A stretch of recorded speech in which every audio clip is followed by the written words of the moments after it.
Hello friends, welcome to my YouTube channel. So let's start the chapter physical and the chemical changes. तो यहाँ तक हमने कर लिया था. यहाँ स्टार्ट करते हैं. Some more examples of the chemical changes.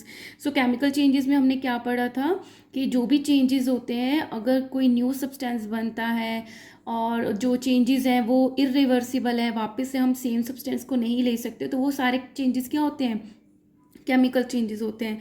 तो कुछ इंपॉर्टेंट हम एग्जांपल्स यहाँ पे पढ़ेंगे और ये आपसे क्वेश्चंस में भी पूछा जाता है कि क्या ये फिजिकल और ये केमिकल चेंजेस हैं, तो कौन से केमिकल है. तो ये एग्जांपल्स आपको लर्न करने होते हैं.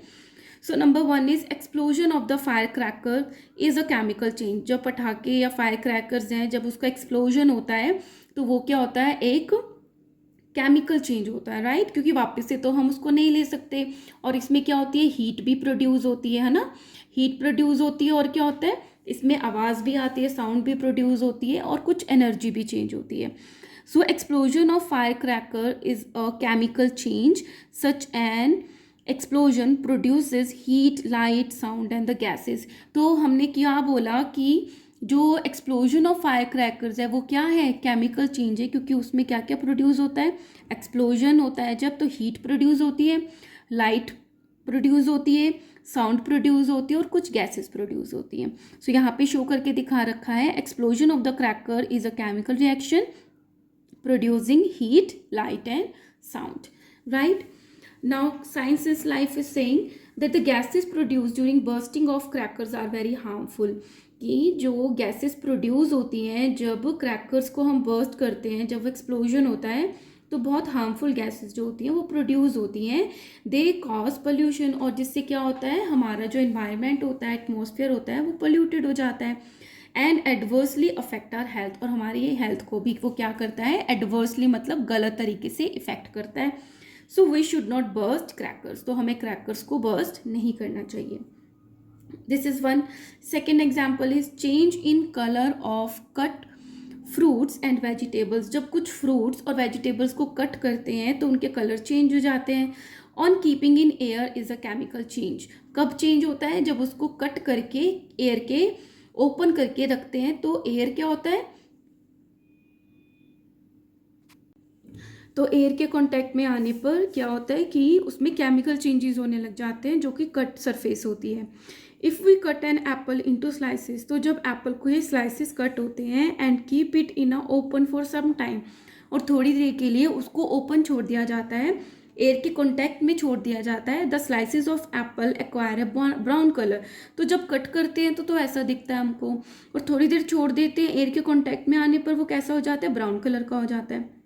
Due to the formation of the new substances by the action of oxygen of air on acid of the apple.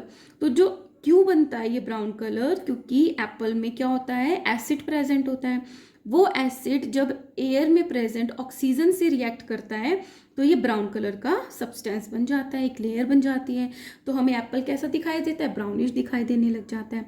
Similarly the cut surface of a brinjal, जो हमारा बैंगन होता है, ब्रिंजल और potato turns black on keeping in air for some time due to a chemical change. So similar changes ही potato और brinjal में आते हैं. Now digestion of food, third point पढ़ते हैं हम.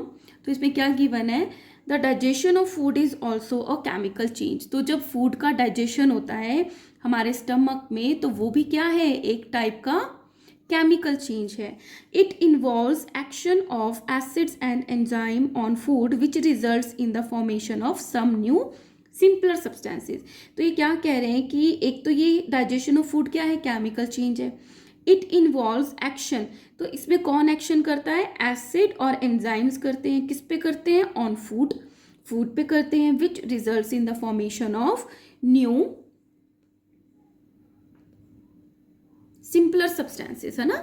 और उससे क्या बन जाते हैं, जो कॉम्प्लिकेटेड सब्सटेंसेस होते हैं वो सिंपल बन जाते हैं, having the different chemical structure and the properties. तो जब हम फूड खाते हैं तो वो डिफरेंट होते हैं, और जब डाइजेशन हो जाता है तो उसकी प्रॉपर्टी क्या हो जाती है, डिफरेंट हो जाती है. तो ये क्या हो गया, एक केमिकल चेंज हो गया, है ना, केमिकल चेंज है ये. Chemical structure and the property, क्योंकि स्ट्रक्चर भी डिफरेंट हो गया और उसकी जो प्रॉपर्टीज थी, जो नई चीज़ बनी, वो भी डिफरेंट हो गई. So we can not back food from the substances, और जो हमने फूड बनाया था या जो हमने ईट किया वो भी हम वापस जो डाइजेशन के बाद बना है उससे कन्वर्ट करके वापस नहीं ले सकते। तो ये क्या है, एक इरिवर्सिबल चेंज है।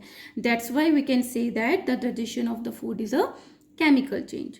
Now germination of a seed, germination क्या बोलते हैं, जब एक सीड होता है उसको प्रॉपर एयर और सनलाइट और वाटर मिलता है, मॉइस्चर मिलती है, तो वो सीड क्या होता है, जर्मिनेट होना स्टार्ट हो जाता है, उसमें से रूट्स और लीफ निकलने स्टार्ट हो जाते हैं, ठीक है। तो सीडलिंग बनना स्टार्ट हो जाता है, तो उस प्रोसेस को कहते हैं जर्मिनेशन।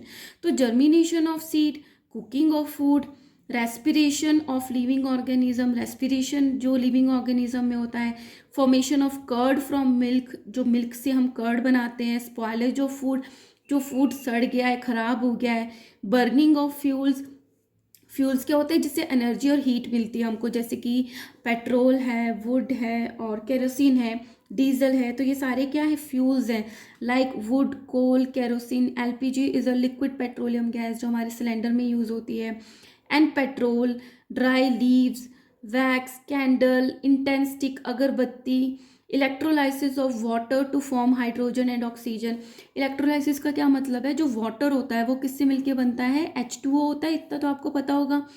तो इलेक्ट्रोलाइसिस में क्या होता है कि एक बड़े स्टोरेज में ना वाटर ले लेते हैं और उसमें से ऐसे इलेक्ट्रोड कनेक्ट कर देते हैं और जिसमें से करंट पास होता है।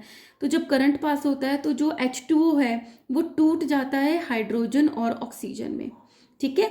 सो इसको बोलते हैं इलेक्ट्रिसिटी की हेल्प से वाटर का टूटना into hydrogen and oxygen. So electrolysis of water to form hydrogen and oxygen, and rusting of iron, जब रस्टिंग हो जाती है, आयरन की जंग लग जाती है, are some other examples of the chemical changes.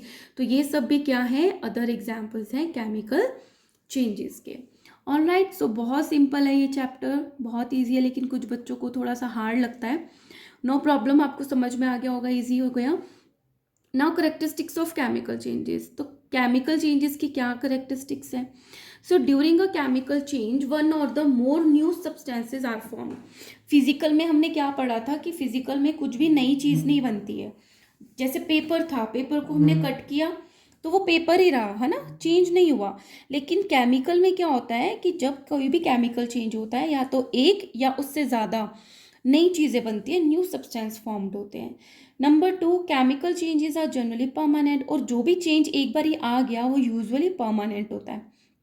Thus, a chemical changes cannot be reversed by the simple physical method। जब वो permanent change हो गया तो हम किसी भी physical method से chemical change को convert नहीं कर सकते। जैसे हमने देखा कि मिल्क को हमने कर्ड में कन्वर्ट किया था तो वो chemical change था। क्या हम कर्ड से अगेन मिल्क बना सकते हैं? No. So it is a irreversible। Third point is during a chemical change net change in energy take place. तो जब भी कोई केमिकल चेंज होता है तो एनर्जी में भी चेंज आता है, या तो a large amount of energy is either given out or absorbed in the form of heat or light. तो जब कोई केमिकल चेंज हो रहा होता है या तो बहुत सारी एनर्जी, एनर्जी किस फॉर्म में होगी, या तो हीट होगी या लाइट होगी, या तो वो निकलेगी या वो उसमें एब्जॉर्ब होके यूज हो जाएगी। For example burning of fuel produces large amount of heat. तो जब किसी, जैसे आप लकड़ी को ही जलाते हो तो क्या निकलती है, उसमें बहुत ज़्यादा हीट निकलती है। During the process of photosynthesis, जो फोटोसिंथेसिस हो रहा होता है लीफ में, the green plants of the plant absorb solar energy. तो जब फोटोसिंथेसिस होता है तो ग्रीन प्लांट्स क्या एब्जॉर्ब करते हैं, सोलर एनर्जी को वो यूज़ करते हैं। Plant use this energy to make their food. तो ये क्या करते हैं, सोलर एनर्जी को यूज़ करके फोटोसिंथेसिस बनाते हैं। तो आप ये बताओ, जो फोटोसिंथेसिस से फूड बना क्या वो अगेन सोलर एनर्जी में कन्वर्ट हो सकता है? No.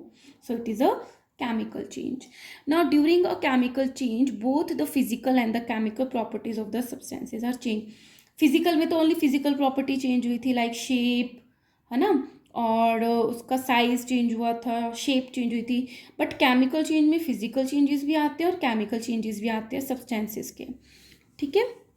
Now come to the very important part, that is the difference between the physical and the chemical changes। So आपने फिजिकल चेंज भी अलग से पढ़ लिया, केमिकल चेंज भी अलग से पढ़ लिया। अब हम देखते हैं कि दोनों में डिफरेंस क्या है, इस पर क्वेश्चन भी बनता है। सो पैरामीटर्स गिवन है, मतलब किस बेस पे हम डिफरेंस कर रहे हैं, physical change, chemical change. New substance, parameter है न्यू सब्सटेंस, क्या बनता है या नहीं बनता है। सो फिजिकल चेंज में no new substances formed, physical में तो नहीं बनता है। केमिकल चेंज में वन और more new substances are formed, chemical में न्यू सब्सटेंसेस बनते हैं, एक भी हो सकता है, ज़्यादा भी हो सकता है। Second is nature of change, किस तरीके का चेंज होता है, nature of change. Second number is nature of change. So it is a temporary change, जो फिजिकल चेंज होता है वो टेम्परेरी चेंज होता है। लाइक हमने आइस से उसको बाहर रख दिया फ्रिज से, तो वो क्या बन गया, वाटर बन गया। हम वाटर को फ्रिज में रख देंगे तो आइस बन जाएगी, तो हो गया ना टेम्परेरी चेंज। बट जो केमिकल चेंज होता है it is a permanent change, कि एक बार ही चेंज हो गया, अब उसको किसी भी वापस पहले वाली फॉर्म में नहीं लेके जा सकते। थर्ड इज रिवर्सिबिलिटी, क्या चेंजेस रिवर्सिबल है या नहीं है। So physical changes are easily reversible by simple physical method, जैसे हमने आइस को ही कन्वर्ट कर लिया है ना। So in chemical it is generally irreversible, but chemical changes में क्या होते हैं, ये generally irreversible. So fourth point is physical and chemical properties. सो जो फिजिकल चेंज होता है in that only the physical properties of the substances change, सिर्फ फिजिकल प्रॉपर्टीज चेंज होती हैं। But in the chemical change both the physical and the chemical properties of the substances are changed, बहुत चीज़ें change होती है, physically भी chemically भी। Fifth difference is amount of energy in the form of heat of light. Amount of heat का क्या change होता है, फिजिकल चेंज में there is no overall change in energy, तो फिजिकल चेंज में कोई एनर्जी का चेंज नहीं होता। But in a chemical change change in energy takes place as a large amount of energy is absorbed और given out. But जो chemical change होता है उसमें चेंज होता है एनर्जी का, क्योंकि लार्ज अमाउंट ऑफ एनर्जी जो है वो गिवन आउट होती है या फिर एब्जॉर्ब की जाती है। So these are the differences between the physical and the chemical changes.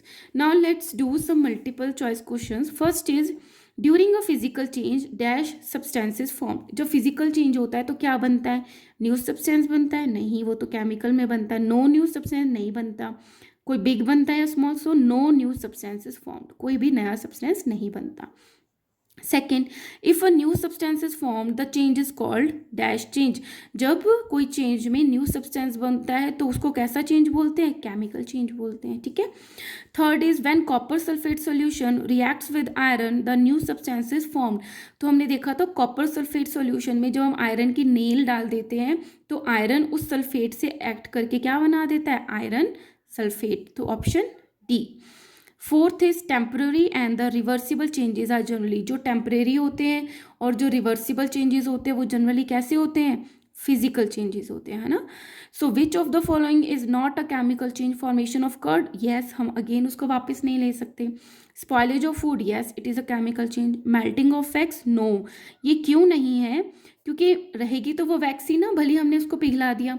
अगर हम इसको बर्न करते तो वो केमिकल चेंज हो जाता, बट हमने सिर्फ वैक्स को पिघलाया, जब ये अगेन जम जाएगी तो ये वैक्स ही हो जाएगी, तो सिर्फ फिजिकली चेंज हुआ। So answer is melting of wax. Digestion of food भी हमने पढ़ा है, क्या है, एक केमिकल चेंज है, ठीक है। नेक्स्ट वीडियो में मैं रस्टिंग ऑफ आयरन से स्टार्ट करूँगी। If you are enjoying this chapter, please like, share and subscribe my YouTube channel. Thank you so much.